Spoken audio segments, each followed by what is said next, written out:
नमस्कार दोस्तों, मैं हूं मनोज श्रीवास्तव। आप देख रहे हैं केडी न्यूज। आज हम न्यू आवासीय इंटर कॉलेज मानस नगर में उपस्थित हैं। आज न्यू आवासीय मानस नगर में अपने नए सत्र की शुरुआत की है और हमारे साथ हैं वहां के प्रबंधक अवधेश यादव जी। उनसे बात करेंगे। वे लगातार इस क्षेत्र में विद्यालय को कई सालों से संचालित कर रहे हैं। लगातार उनका विद्यालय प्रोग्रेस कर रहा है और उन्होंने विद्यार्थियों के लिए नई नई योजनाओं से बच्चों के भविष्य को आगे उज्जवल बनाने के लिए कई योजनाएं बनाई हैं और इस साल से कुछ नई योजनाओं पर वे काम कर रहे हैं जिससे बच्चों का भविष्य आगे की तरफ बढ़े और उनके विद्यालय के में जो एडमिशन है, जो बच्चे आ रहे हैं, उनका भविष्य उज्जवल हो। उनका रिजल्ट लगातार कई सालों से 100% जा रहा है। पिछले साल का जो रिजल्ट रहा है हाई स्कूल इंटर का, वो भी 100% बच्चे पास हुए हैं। बच्चों की संख्या लगातार बढ़ रही है, उनका परसेंट रहा है। पिछले साल जो हाई स्कूल इंटर में बच्चे थे उनका 80-90 के करीब उनके बच्चों का रिजल्ट रहा है। आइए प्रबंधक से बात करते हैं कि इस साल की जो शुरुआत हो रही है, आज के दिन से उन्होंने नए सत्र की शुरुआत की, उसमें क्या योजनाएँ लेकर शुरुआत की और पिछले साल का रिजल्ट क्या रहा है, क्या मुहिम रही है। नमस्कार सर। नमस्कार। तो जो आपकी साल नया सत्र शुरू हो रहा है, इसमें आप क्या नया लेके आ रहे हैं कि बच्चों का पिछले साल क्या स्थिति रही आपके स्कूल की। सबसे पहले तो आपको, आपके चैनल को बहुत बहुत बधाई और देशवासियों को और स्कूल के स्टाफ सभी को, प्रिंसिपल, छात्र छात्राओं को यानी समय नवदुर्गों को आ रहा है नवरात्र का, तो सभी को हार्दिक शुभकामनाएं, सबको बहुत बहुत बधाई है।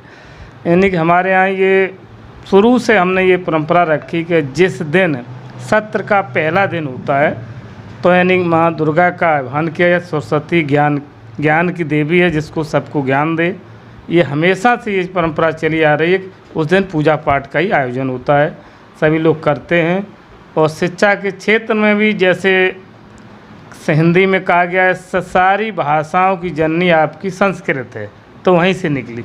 तो हम लोग पहले ये आह्वान करते हैं कि सबकी बुद्धि भी ठीक रहे, पूजा पाठ करके, भगवान का स्मरण करके पहले दिन। और विगत वर्षों से बहुत लंबा हमें अनुभव है इस क्षेत्र में, शिक्षा जगत में।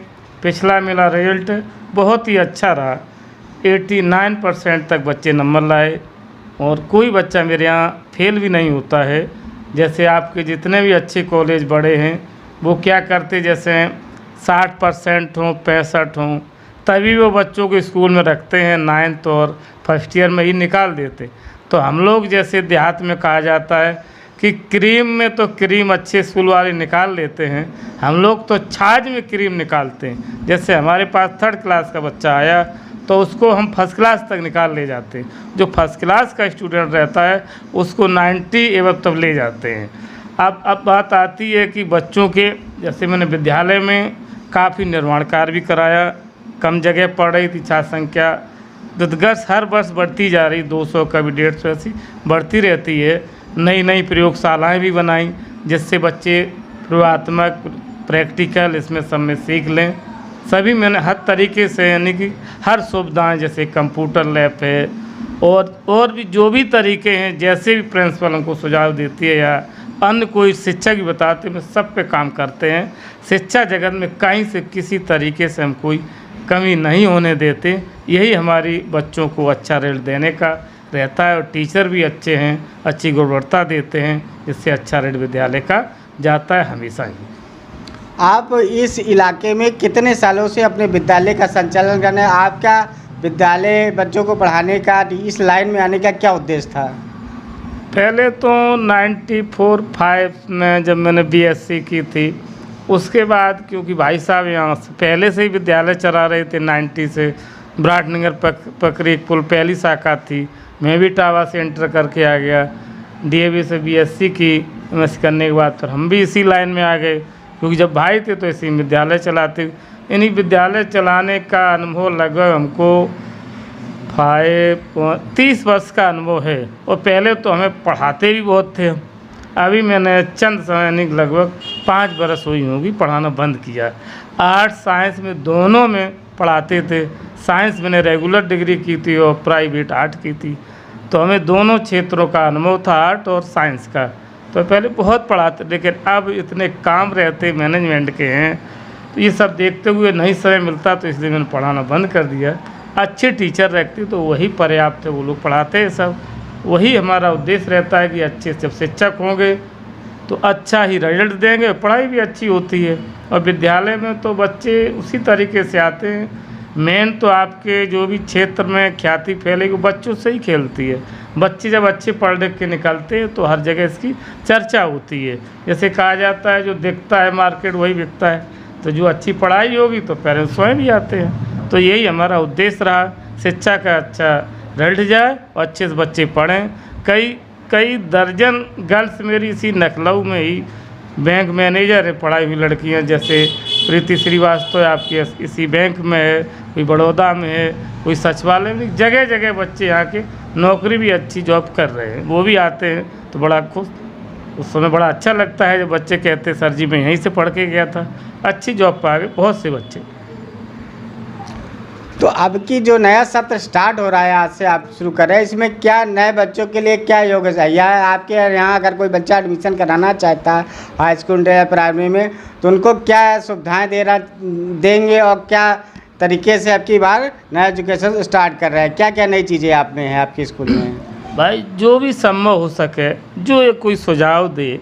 जैसे हम लोग जैसे गरीब के ही बच्चे हैं तो गरीब के ही बच्चे पढ़ा देते हैं। मान लीजिए कोई बच्चा है जैसे फीस नहीं दे पाता है तो उसको भी हम पढ़ा देते हैं। जैसे अब नया सत्र का आज पहला दिन है, आने वाला है 2 दिन बाद नवरात्र है, तो नवरात्र में भी हम लोग ये करते, जैसे गर्ल्स हैं तो गर्ल्स ही कह देते प्रिंसिपल से गर्ल्स के एडमिशन फ्री ले लो, वो जो एडमिशन चार्ज पड़ता वो ना ले। ये भी हम लोग कर देते हैं शुरुआत दौर में, जिससे लड़कियां भी ठीक से पढ़ जाएं। यानी शिक्षा के पैसे के अभाव में मैं कभी ये नहीं होने देते हैं कि गरीब का बच्चा ना पढ़ पाए। ये मेरा हमेशा ही उद्देश्य रहा है।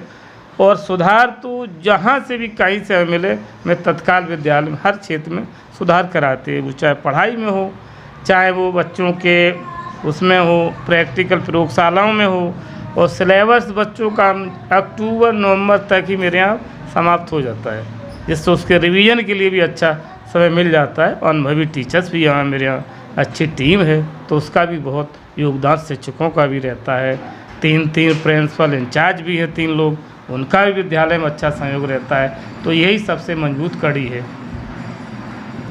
तो आप आखिर में जो है अपने गार्जियन, अपने क्षेत्रवासियों से क्या कहना चाहेंगे? आप स्कूल जो है नए सत्र में गार्जियन से क्या कहना चाहेंगे कि आप क्या कहेंगे कि आप एडमिशन कराएं, हमारा रिजल्ट भी देख लें। अभी आएगा फिर रिजल्ट हाई स्कूल इंटर का, अप्रैल में आया तो मई में आ जाएगा। और पढ़ाई में भी हर तरीके से, मतलब क्योंकि पुराना स्कूल भी है, सभी लोग जानते भी हैं, तो यही हम कहेंगे ज़्यादा से ज़्यादा बच्चे एडमिशन लें और अच्छे नंबरों से यहाँ से पास हों, शिक्षा ग्रहण करें। ये थे न्यू आवासीय के मैनेजर अवधेश यादव जी। इनका कहना है कि वो इस क्षेत्र में लगातार 30 सालों से काम कर रहे हैं। उनका उद्देश्य है कि यहाँ जो क्षेत्र के गरीब बच्चे हैं, लड़कियां हैं, उनके लिए मुफ्त शिक्षा और एडमिशन फ्री की व्यवस्था की गई है।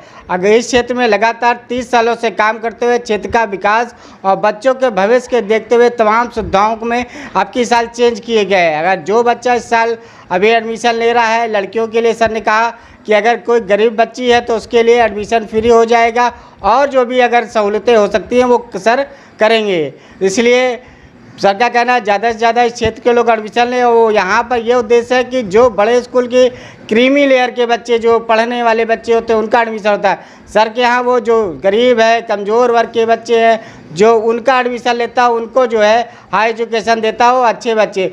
कुछ बच्चे स्कूल से निकल के गए हैं, वो अच्छे प्रोफेशन में है, कोई डॉक्टर है, कोई इंजीनियर है, कोई सर बता रहे थे अभी एक बच्चा यहाँ से, एक लड़की निकल के गई अभी बैंक मैनेजर हुई। ऐसे तमाम पदों से यहाँ स्कूल से निकल के बच्चे तमाम पदों पर गए हैं। तो हम सर से कहेंगे और आप लोगों से भी कहेंगे कि क्षेत्रवासियों से कि ज़्यादा से ज़्यादा न्यू आवासीय इंटर कॉलेज में एडमिशन लेकर यहाँ अपने भविष्य को उज्जवल करें, बच्चों के भविष्य को उज्जवल है।